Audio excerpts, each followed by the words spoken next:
আমরা আগামী দিনে এই এলাকায় কোনো প্রতিহিংসার রাজনীতি করব না।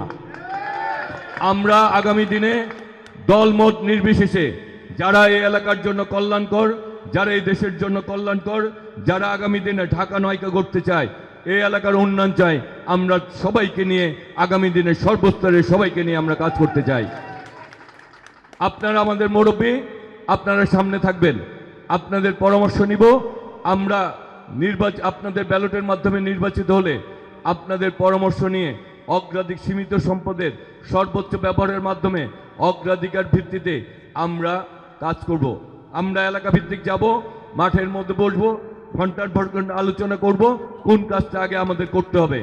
আমরা আমাদের সকলে সম্মিলিত মতামতের ভিত্তিতে আমরা গুরুত্বপূর্ণ কাজগুলি করার জন্য আমরা সবার আগে আমাদের দলকে, আমাদের দেশকে বলবো।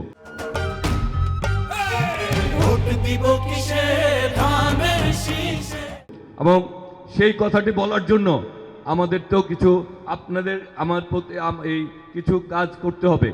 সেটি হচ্ছে আগামী 12ই ফেব্রুয়ারি যে নির্বাচন, সেই নির্বাচনে যদি সর্বোচ্চ ভোটার উপস্থিতি হয় এবং তখন আমি আমার দলকে বলতে পারবো ঢাকা নয়ে 70-80% ভোটার কেন্দ্রে উপস্থিত ছিল।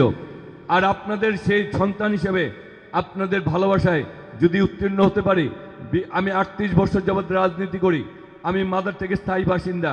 38 বছর আমার এলাকায় যারা থাকেন, মাদার থেকে যারা থাকেন, সর্বস্তরে সবাইকে জিজ্ঞেস করবেন আমার দ্বারা কেউ ক্ষতিগ্রস্ত হয়েছে কিনা। আমি যদি কারো ক্ষতি করি, আপনাদের ভোট আমি চাই না। আমি যদি কারোর সাথে খারাপ ব্যবহার করে থাকি, আমি আপনাদের ভোট চাই না। কিন্তু জিজ্ঞেস করার পর যদি বলে সবাই, আমি আমার দলের নেতাকর্মীদের বলছি না, আপনি মাদার থেকে যারা স্থায়ীভাবে বসবাস করেন, অস্থায়ীভাবে বসবাস করেন, সবাইকে জিজ্ঞেস করবেন আমি একটি ওয়ার্ড থেকে ছাত্রদল কেন্দ্রীয় কমিটির সাধারণ সম্পাদক ছিলাম, এই নির্বাহী কমিটি মহানগর বিএনপি, আমার দ্বারা কেউ উপকার ছাড়া কেউ ক্ষতিগ্রস্ত হয়েছে কিনা। যদি না হয়ে থাকে তাহলে তা আমি আপনাদের ভোট দাবি করতে পারি, কারণ আমি আপনাদের ঘরের সন্তান, সেই কারণে আপনাদের ভোট দাবি করতে পারি।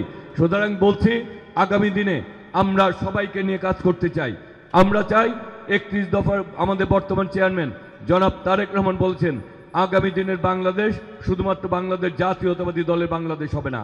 আগামী দিনের বাংলাদেশ যারা বাংলাদেশের কল্যাণ চায়, যারা ভালো থাকতে চায়, তিনি তাদেরকে নিয়ে কাজ করবে।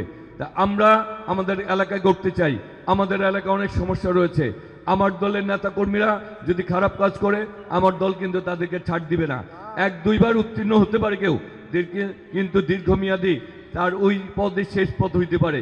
দীর্ঘমেয়াদী সে খারাপ কাজ করলে আমার দল আজকে সারা বাংলাদেশে আমি যে কাজ করছি, কি বলছি, কি করছি, এখানে কিন্তু অনেক প্রশাসনের লোকজন আছে, আপনারা চিনেন না, জানেন না। প্রতিটা ওয়ার্ড ভিত্তিক NSI, DGFI, SBর লোক কিন্তু ঘোরাঘুরি করছে, সবার রিপোর্ট আমার বিভিন্ন জায়গায় যাচ্ছে। আমি কিছু বললেও সার্টিফিকেট হবে না, আমার দল নিজস্বভাবে সবার সার্টিফিকেট নিচ্ছে। তার সাথে যদি আমার সার্টিফিকেট মিলে যায়, দল তাকে মূল্যায়ন করবে। আর যারা এলাকার ভালো যাবে, দল তাদের পাশেই থাকবে। স্বল্প মেয়াদে কেউ উপকৃত হতে পারে খারাপ সাথে থেকে, কিন্তু দীর্ঘমেয়াদী তার ভবিষ্যৎ কিন্তু ভালো হবে না। সুতরাং আমরা চাই যারা এই দেশকে ভালোবাসে, যারা ঢাকা নয়কে ভালোবাসে, যারা 75 নম্বর ওয়ার্ডকে ভালোবাসে, এলাকার মানুষকে ভালোবাসে, আমরা তাদেরকে নিয়ে কাজ করতে চাই।